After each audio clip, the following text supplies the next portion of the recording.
গঙ্গা নদীর পূর্ব পারে অবস্থিত শ্রী শ্রী সারদা মায়ের ঘাটটি এখন অনেকের কাছে একটি অন্যতম শ্রেষ্ঠ পর্যটন ক্ষেত্র।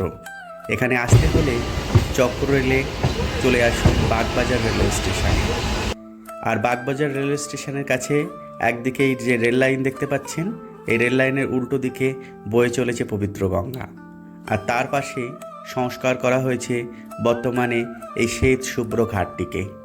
এই ঘাটটি, যেটি আগে জগৎ মুখার্জি ঘাট নামে পরিচিত ছিল, এর অন্য নাম পাগলাবাবুর ঘাট। 1909 থেকে 1920 খ্রিস্টাব্দে এখানে যখন বাগবাজারে সারদা মা অবস্থান করছিলেন, তখন প্রতিদিনই তিনি এই ঘাটেই স্নান করতেন এবং জপাদি করতেন। পরবর্তীকালে এই ঘাটটির নাম করা হয় তার নাম অনুসারে সারদা মায়ের ঘাট। সারদা মায়ের ঘাট আজ দেখালাম, আগামী পর্বে দেখাবো সারদা মায়ের সেই বাড়ি যেখানে তিনি 1909 থেকে 1920 খ্রিস্টাব্দ পর্যন্ত অবস্থান করছিলেন।